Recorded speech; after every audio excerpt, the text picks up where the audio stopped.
Assalamualaikum warahmatullahi wabarakatuh. Alhamdulillahirabbil alamin. Allahumma shalli ala sayyidina Muhammad wa ala ali sayyidina Muhammad.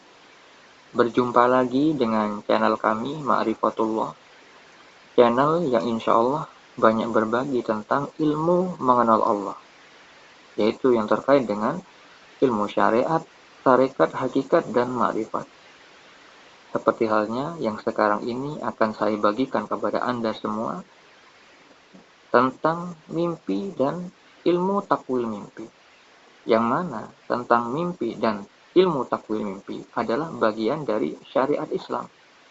Karena mimpi dan ilmu takwil mimpi difirmankan oleh Allah Subhanahu wa taala di dalam Al-Qur'an, dan contoh-contohnya juga ada di dalam Al-Qur'an maupun sunnah. Oleh karena itu, akan sangat baik bagi seluruh umat Islam pada khususnya untuk menyimak video ini hingga usai agar menepis kepercayaan bahwa mimpi itu hanyalah bunga tidur, melainkan harus mengimani bahwa mimpi itu memiliki kedudukan yang tinggi di sisi Allah. Karena tidak semua orang bermimpi, dan ketika ada orang bermimpi, tidak semuanya mimpi itu datangnya dari Allah. Karena disebutkan oleh Nabi kita, Nabi Muhammad SAW, di dalam hadis riwayat Muslim, bahwa mimpi itu ada 3. Mimpi kabar gembira, mimpi yang baik, yang datangnya dari Allah. Maksudnya mimpi petunjuk. Yang kedua, mimpi yang menyedihkan, yang datangnya dari setan. Yang ketiga, mimpi yang terbawa, yang terjadi karena pikiran seseorang ketika terjaga. Mimpi yang terjadi karena seseorang sering melamunkan, sering memikirkan hal yang disukainya atau yang dibencinya, akhirnya terbawa di dalam mimpi. Nah, mimpi yang perlu ditakwil hanya satu, yaitu mimpi petunjuk dari Allah, mimpi yang benar, mimpi yang baik. Walaupun sebenarnya mimpi petunjuk dari Allah itu secara visual ada yang tidak baik, tapi hakikatnya semua adalah berita gembira, karena berita gembira yang dimaksudkan di dalam hadis itu bukan secara visualnya, melainkan hakikat. Secara hakikat, semua mimpi yang datangnya dari Allah itu adalah kabar gembira, karena Allah yang memberi petunjuk kepada hamba-hamba yang dikehendaki. Sebagaimana contohnya yang terjadi di dalam surat Yusuf. Seorang raja yang bermimpi 7 ekor sapi betina yang gemuk dimakan 7 ekor sapi betina yang kurus, dan tentang 7 tangkai gandum yang kering dan 7 tangkai gandum yang hijau. Itu terkait dengan takdir Allah musim kemarau yang akan terjadi. Musim kemarau yang panjang yang akan terjadi. Itu petunjuk dari Allah Subhanahu wa taala. Kalau kita bicara dari sudut pandang kejadiannya, maka hal itu buruk. Tapi hakikatnya adalah baik, karena sang raja di saat itu mendapat petunjuk dari Allah. Mendapat petunjuk dari Allah yang maha mengetahui awal dan akhir segala apa yang terjadi di muka bumi. Sebagai wujud dari kasih sayang Allah. Allah maha pengasih, maha penyayang, memberikan petunjuk kepada siapa yang dikehendakinya. Sebagaimana Allah Ta'ala berfirman di dalam surat Al-An'am ayat 59. Dan kunci-kunci semua yang gaib ada padanya. Tidak ada yang mengetahui selain Dia. Dia mengetahui apa yang ada di darat dan di laut. Tidak ada sehelai daun pun yang gugur yang tidak diketahuinya. Tidak ada sebutir biji pun dalam kegelapan bumi, dan tidak pula sesuatu yang basah atau yang kering yang tidak tertulis dalam kitab yang nyata, Lauh Mahfuz. Allah terkadang memberikan petunjuk tentang takdir-takdir yang akan terjadi, yang sudah dituliskannya, yang sudah ditetapkannya di zaman yang azali. Seperti hanya mimpi seorang raja yang tadi saya sebutkan. Secara visual buruk, tidak baik. Tapi hakikatnya adalah baik. Karena Allah pasti akan menguji dengan kebaikan dan keburukan. Allah lah yang memberi persoalan di dalam hidup. Allah lah yang memberi ujian di dalam hidup, di dalam kehidupan. Dan hanya Allah lah yang bisa memberikan solusinya. Begitu juga ketika Allah memberikan petunjuk kepada hamba-hambanya melalui sarana mimpi. Itu adalah baik. Itulah wujud dari kasih sayang Allah. Agar hamba-hamba yang akan mengalami takdir buruk tersebut bersiap-siap. Oleh karena itu, Nabi Yusuf alaihissalam yang diberikan kekuasaan dan sebagian takwil ilmu, sebagian takwil mimpi, itu bisa membantu sang raja di saat itu di dalam menakwilkan mimpi yang dialami sang raja. Sehingga pesan atau petunjuk dari Allah Subhanahu wa taala yang Maha mengetahui sampai dan dengan makna yang benar. Sehingga Raja Mesir di saat itu bersama rakyatnya bisa menjalani takdir dari Allah Subhanahu wa taala dengan baik. Oleh karena itu, saudara-saudariku, perlulah kiranya menyimak video ini hingga usai agar mengetahui khasanah ilmu tentang mimpi dan takwil mimpi. Karena di dalam mentakwilkan mimpi tidak bisa kita dari membaca buku. Seseorang yang mentakwilkan mimpi haruslah bersama ilmu Allah. Dia harus memahami ilmu hakikat. Sebelum memahami ilmu hakikat, maka dia juga harus tahu tentang ilmu syariat. Karena makna di dalam mimpi pastilah tidak akan melenceng dari Al-Quran dan Sunnah. Pedomannya hanya itu, tidak dari selain itu. Karena Nabi Muhammad SAW bersabda, kita tidak akan tersesat selamanya kalau kita berpegang teguh kepada kitabullah, yaitu Al-Quran dan Sunnah. Oleh karena itu, seseorang yang mentakwilkan mimpi haruslah sudah ada anjuran dari Allah Subhanahu wa taala, sebagaimana saya telah mengalaminya kurang lebih 3 tahun yang lalu. Istri saya maupun saya bermimpi tentang anjuran bahwa saya dianjurkan untuk menciptakan mimpi dan tentang makrifat. Dan itu terjadi beberapa kali. Sampai 3 tahun lamanya barulah saya berani untuk mensiarkannya. Karena kalau tidak akan sangat berbahaya bagi saya maupun orang lain. Insya Allah akan saya ceritakan visual-visual mimpi tentang anjuran tersebut di lain kesempatan. Oleh karena itu, dibuatlah channel ini untuk mensiarkan mimpi, untuk menepis pemahaman-pemahaman yang keliru tentang mimpi dan takwil mimpi. Karena ternyata banyak sekali channel-channel yang membahas mimpi. Oleh karena itu, saudara-saudariku, salah satunya tentang mimpi yang saya alami, yang terjadi entah itu 20 tahun yang lalu atau belasan tahun yang lalu, tentang kiamat. Dulu, di saat saya belum menikah, di saat masih muda, saya bermimpi tentang terjadinya kiamat, yang mana di visualnya itu terjadi banjir yang sangat besar. Dan ada makhluk besar, mungkin bisa dikatakan monster, yang wajahnya tidak jelas, samar-samar, tapi sangat besar, sangat tinggi. Tapi saya berada di bukit yang tinggi, bersama orang-orang yang mana di area di atas bukit itu terdapat masjid. Di dalam masjid itu terdapat banyak orang-orang yang beribadah. Oleh karena itu, saya perlu takwilkan apa makna yang tersirat di dalam visual mimpi yang saya alami. Karena hal ini terkait dengan keimanan kita terhadap hari kiamat yang akan terjadi, yang pasti akan terjadi. Di visual mimpi tersebut banyak simbol-simbol yang saya alami.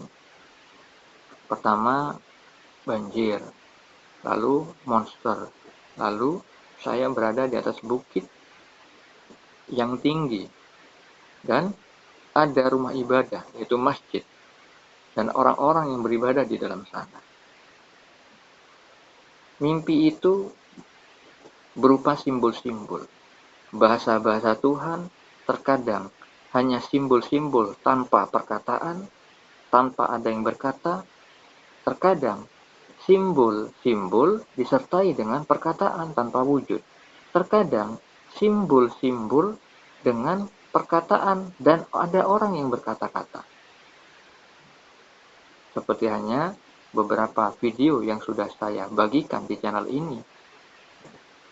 Itu bisa Anda simak beberapa contohnya. Simbol warna, simbol hewan, api. Oleh karena itu sangat menarik bagi Anda semua, apalagi umat Islam, yang mana kita harus mengimani tentang yang gaib. Karena Allah yang maha gaib, menciptakan semua makhluknya ada kegaiban. Tapi kebanyakan orang tidak mengetahuinya. Kegaiban tidak selalu tentang ilmu perdukunan, ilmu santet. Tidak. Insya Allah akan saya bagikan kepada Anda pada video berikutnya tentang ma'rifatullah atau mengenal Allah melalui ciptaannya yang semuanya sebenarnya mengandung kegaiban. Insya Allah di lain waktu. Sekarang yang akan saya bahas adalah tentang mimpi yang tadi saya sebutkan. Maknanya di dalam mimpi itu terkait dengan hari kiamat. Karena ketika seorang itu bermimpi, biasanya ada pemberitahuan di batin kita. Suasana itu apa yang terjadi dan tentang apa itu.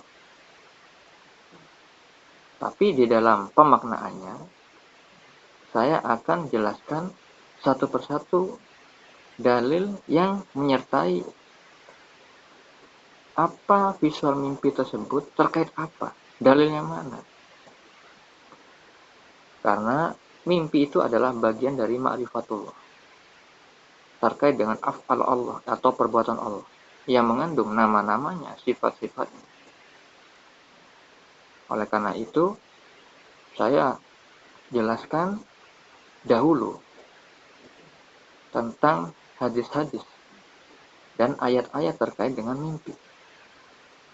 Nabi Muhammad SAW menyebutkan di dalam hadis riwayat Al-Bukhari dari Aisyah Ummul Mukminin radhiyallahu anha berkata, pertama kali turunnya wahyu kepada Rasulullah SAW adalah mimpi yang benar dalam tidur, dan beliau melihat mimpi tersebut seperti cahaya ketika subuh. Hadis ini sebenarnya panjang, cuman saya nukil bagian depan saja. Hadis riwayat Al-Bukhari nomor 3. Di dalam hadis riwayat Muslim, Nabi Muhammad SAW bersabda, mimpi itu ada 3. Mimpi baik yang merupakan kabar gembira dari Allah, maksudnya petunjuk dari Allah. Mimpi karena bawaan pikiran seseorang ketika terjaga, dan mimpi menyedihkan yang datang dari setan. Jika kalian mimpi sesuatu yang tak kalian senangi, maka jangan kalian ceritakan pada siapapun. Berdirilah dan sholatlah.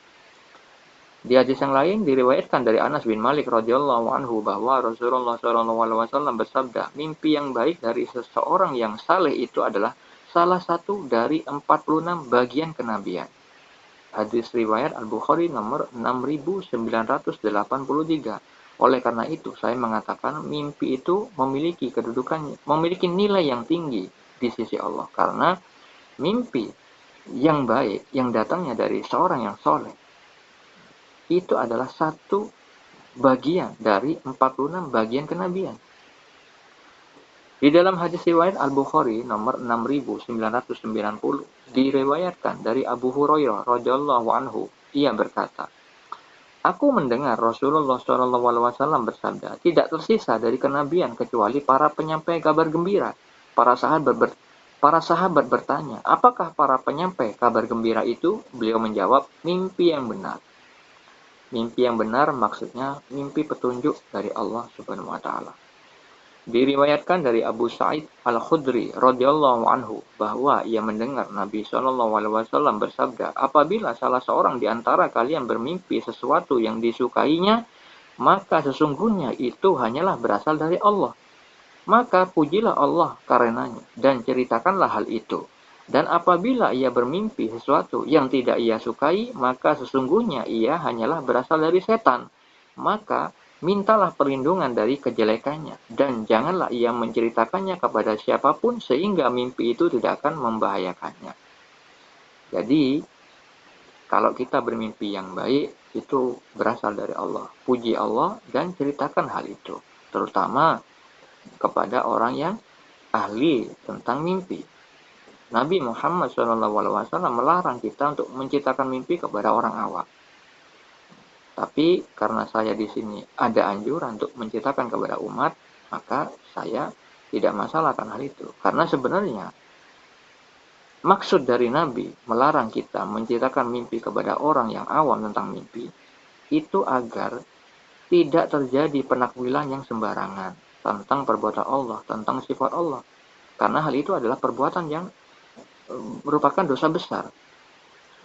Dan akhirnya ketika sang penakwil mimpi itu sembarangan bicara tentang makna mimpi yang tidak sebenarnya, maka bisa jadi orang yang menceritakan mimpi tersebut, orang yang mengalami mimpi tersebut semakin khawatir, semakin was-was, dan akhirnya mengganggu aktivitas kehidupannya sehari-hari. Itulah kenapa Nabi Muhammad SAW melarang menceritakan hal itu. Karena tidak akan berdampak sebenarnya di dalam kehidupan kita. Oleh karena itu, berhati-hatilah di dalam menceritakan mimpi. Carilah orang yang memahami takwil mimpi. Dan perihal tentang ilmu di dalam mentakwil mimpi, saya katakan bahwa orang yang mentakwilkan mimpi itu tidak bisa melakukannya dengan membaca buku, walaupun buku yang dibaca itu adalah tafsir mimpi dari alim ulama Ibnu Sirin. Buku tafsir mimpi dari Ibnu Sirin tersebut hanyalah secara global, tapi tidak bisa diaplikasikan kepada setiap orang, karena visual mimpi yang dialami setiap orang itu berbeda-beda maknanya, tergantung dengan keadaan kerohanian orang yang bermimpi. Maka perlulah kiranya sebelum menakwil mimpi, seseorang itu selain mengetahui ilmu syariat, memahami ilmu hakikat, dia juga harus memahami keadaan kerohanian orang yang bermimpi tersebut. Terkait juga dengan masalah yang dihadapi, hajat yang dihadapi, dan bisa juga terkait dengan asal kota di mana si pemimpi itu berada. Oleh karena itu, perlu diketahui di dalam surat Yusuf ayat 6 tentang firman Allah Subhanahu wa taala yang memberikan karunia ilmu takwil mimpi kepada Nabi Yusuf alaihissalam, yang mana hal itu pada hakikatnya adalah bertujuan bahwa orang yang bisa mentakwilkan mimpi itu tidak semua orang, melainkan hanya orang-orang yang khusus yang ditunjuk oleh Allah Subhanahu wa taala menceritakan, menciarkan hal itu. Di dalam surat Yusuf ayat 6 Allah Ta'ala berfirman, "Dan demikianlah Tuhanmu memilih kamu untuk menjadi nabi dan diajarkannya kepadamu sebagian dari takwil mimpi dan disempurnakannya nikmatnya kepadamu dan kepada keluarga Yakub sebagaimana dia telah menyempurnakan nikmatnya kepada kedua orang bapakmu sebelum itu, yaitu Ibrahim dan Ishak. Sesungguhnya Tuhanmu maha mengetahui lagi maha bijaksana." Di dalam surat Yusuf ayat 21, Allah Ta'ala berfirman, "Dan demikian pula lah kami memberikan kedudukan yang baik kepada Yusuf di muka bumi Mesir, dan agar kami ajarkan kepadanya takwil mimpi, dan Allah berkuasa terhadap urusannya, tetapi kebanyakan manusia tiada mengetahuinya." Di dalam surat Yusuf ayat 101 Allah Ta'ala berfirman, "Tuhanku, sesungguhnya engkau telah menganugerahkan kepadaku sebagian kekuasaan dan telah mengajarkan kepadaku sebagian takwil mimpi. Wahai Tuhan pencipta langit dan bumi, engkaulah pelindungku di dunia dan di akhirat. Wafatkanlah aku dalam keadaan muslim dan gabungkanlah aku dengan orang yang saleh." Sebenarnya banyak sekali dalil-dalil tentang mimpi ini, tapi saya baca sebagian saja. Ada juga di dalam surah As-Saffat ayat 105 dan 105. Ayat 102 dan 105. Yang mana hal itu terkait dengan hari raya kurban. Yang keseluruhan alur ceritanya bisa Anda baca hingga ayat 111. Kalau misalkan di dalam kitab Sahih Bukhari, Sahih Muslim, itu masih banyak yang belum saya bacakan di sini. Dan juga ada di kitabnya para wali, seperti halnya Al-Wafa, yang nantinya akan saya baca salah satunya di dalam kitab Futhul Ghaib milik Sultanul Aulia Syekh Abdul Qadir Al-Jilani Wali Kutub, dan juga kitabnya Syekh Ibnu Athaillah As-Sakandari, yaitu Al-Hikam. Juga ada perihal mimpi. Begitu juga di dalam Risalah Qusairiyah. Di situ banyak sekali kisah-kisah nyata mimpi yang dialami para wali-wali Allah dan juga yang dialami orang-orang soleh terdahulu. Saudara-saudariku, muslimin muslimat, mukmin mukminat, apa makna visual mimpi yang saya alami, yang tadi saya ceritakan? Di visual mimpi tersebut ada banjir, visual banjir. Hal itu terkait dengan tanda-tanda kiamat wusta. Tentang kiamat, Allah firmankan di dalam surat At-Toha.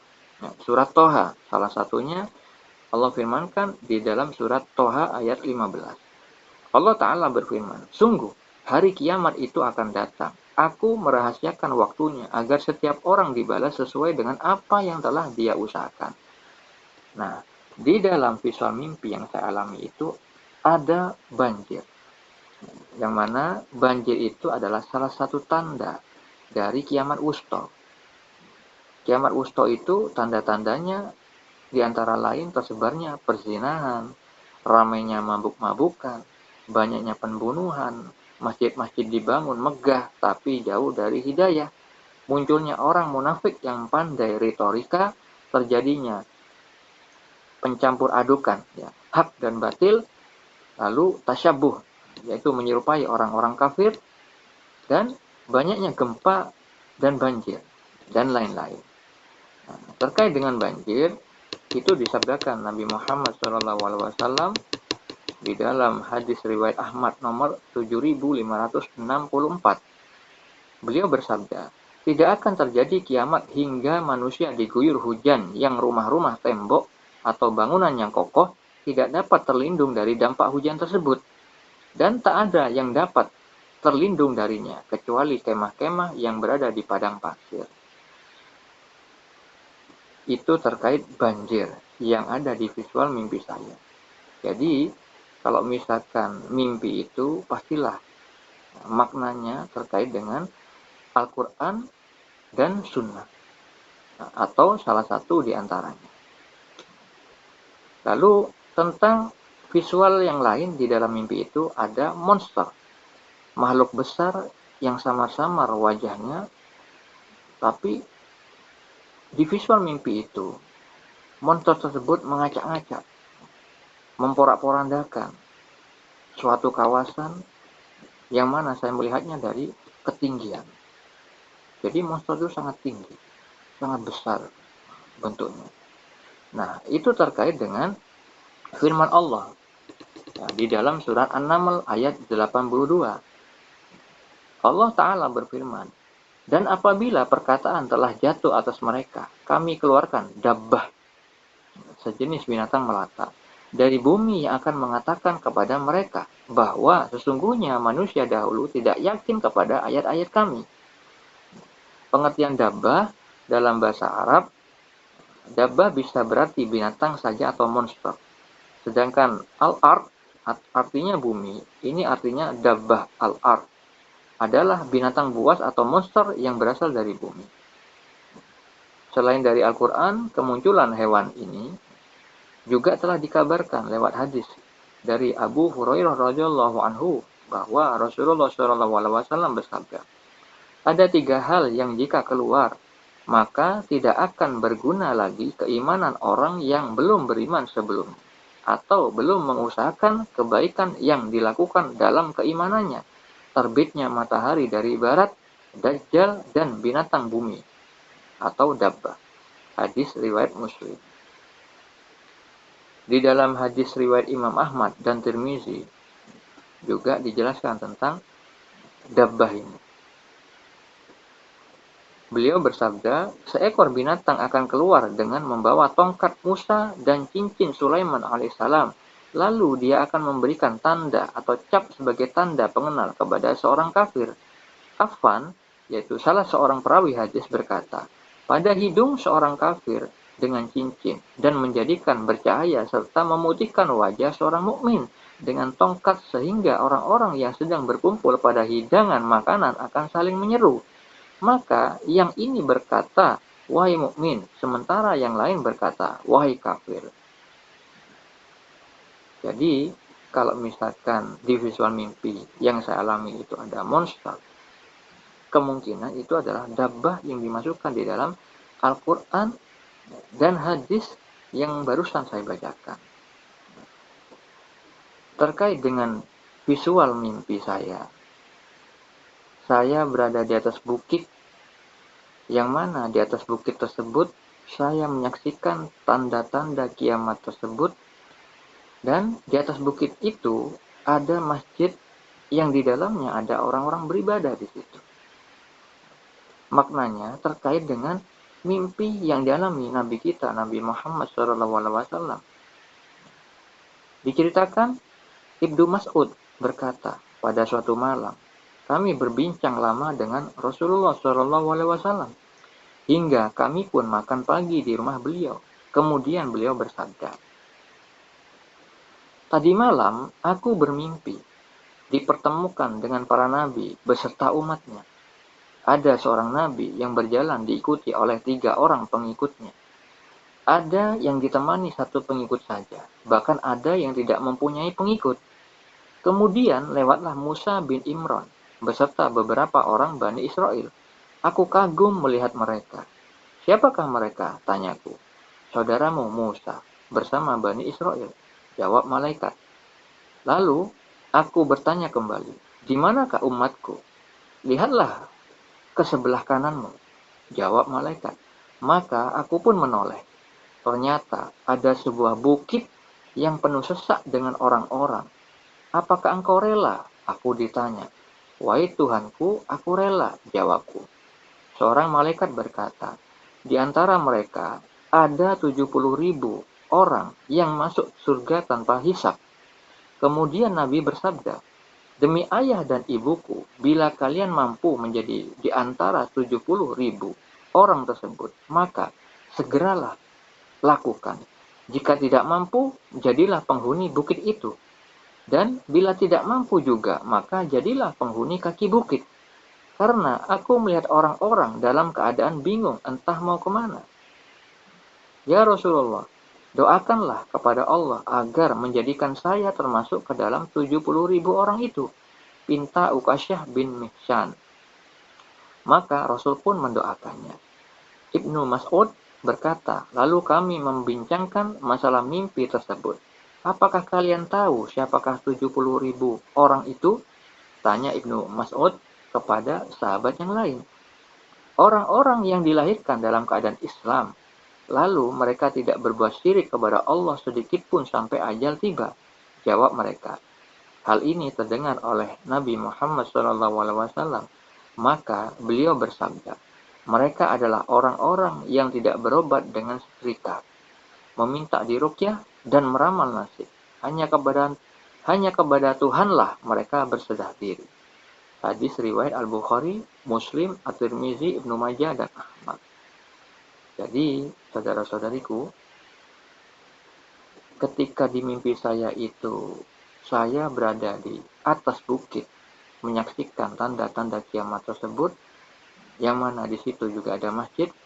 Ini terkait dengan mimpi yang dialami Nabi, yaitu tentang umat beliau yang diberi gambaran pada suatu bukit.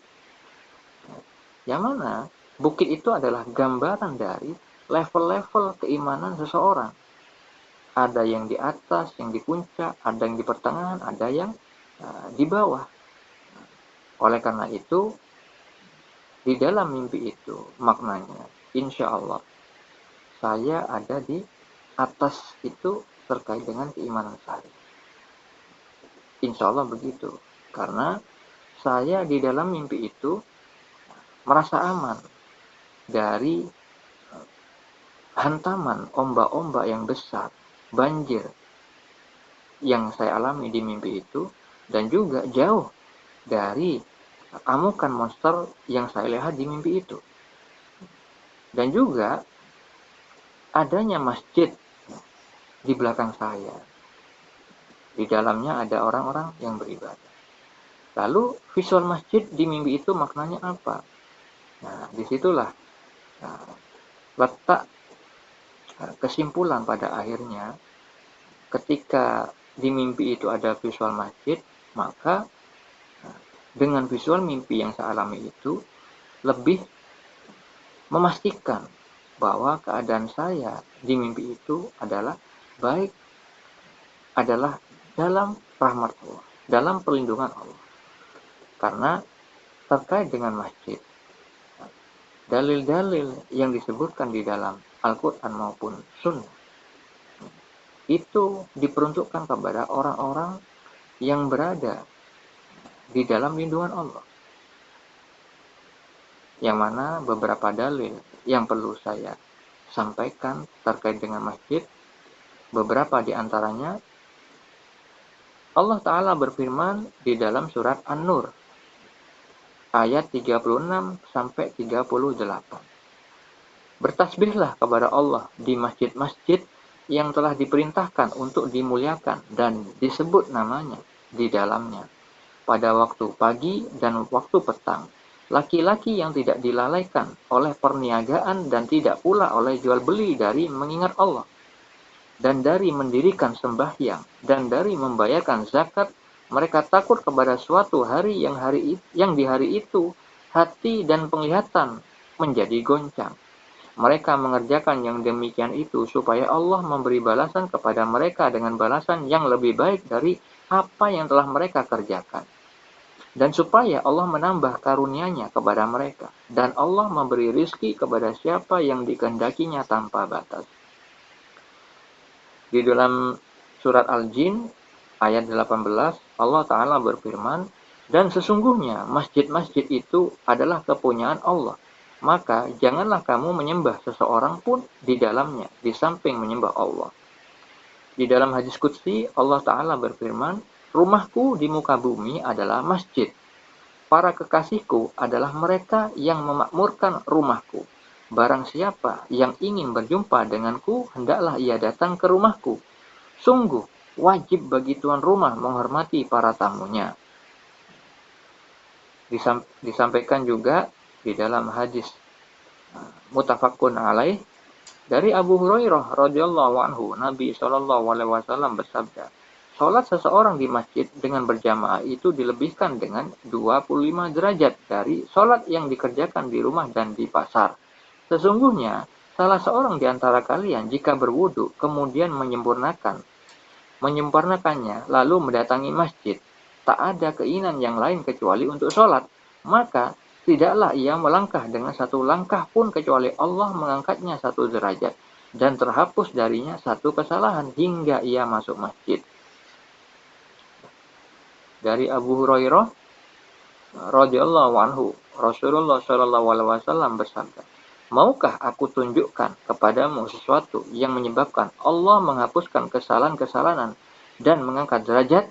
Para sahabat menjawab, ya wahai Rasulullah, beliau bersabda, menyempurnakan wudhu meski dalam keadaan susah dan banyak-banyak mendatangi masjid, menunggu sholat setelah sholat. Itulah ribat, itulah ribat, itulah ribat. Sahih Muslim, nomor 251. Itulah saudara-saudariku muslimin muslimat terkait dengan visual mimpi yang saya alami tentang kiamat, yang mana secara ringkas itu adalah suasana tanda-tanda kiamat, adanya banjir, adanya makhluk yang besar, dabbah yang keluar di atas muka bumi ini, dan ketika saya divisualkan ada di puncak suatu bukit, saya merasa aman, di dekatnya ada masjid dan orang-orang beribadah, maka insya Allah saya berada dalam lindungan Allah Subhanahu wa Ta'ala. Insya Allah saya tidak akan mengalami peristiwa tersebut. Oleh karena itu, saudara-saudariku, perlulah kiranya kita memperbanyak bekal untuk kematian kita. Sebenarnya, kiamat tidak perlu kita khawatirkan. Kiamat pasti terjadi. Yang lebih penting, lebih utama kita perhatikan adalah kematian kita, yang kapan saja bisa terjadi. Oleh karena itu, Nabi Muhammad SAW menganjurkan kepada kita untuk sering-sering mengingat kematian, dengan maksud memperbanyak bekal menuju kematian yang baik.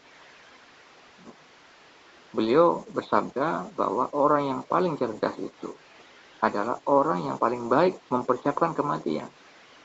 Orang yang selalu berbuat kebaikan, meminimalisir dosa-dosa, terutama dosa-dosa besar, dan apabila terjerumus kepada perbuatan dosa, maka segera imbangi dengan perbuatan baik, agar perbuatan buruk, perbuatan dosa yang telah kita lakukan bisa terhapus dengan amal-amal yang baik. Mari kita jadikan apa yang kita lihat dan apa yang kita dengar menjadi sarana beribadah kepada Allah, agar kita selalu di dalam lindungan, selalu diberi petunjuk yang lurus hingga kita wafat nanti. Itu saja yang bisa saya sampaikan kali ini. Assalamualaikum warahmatullahi wabarakatuh.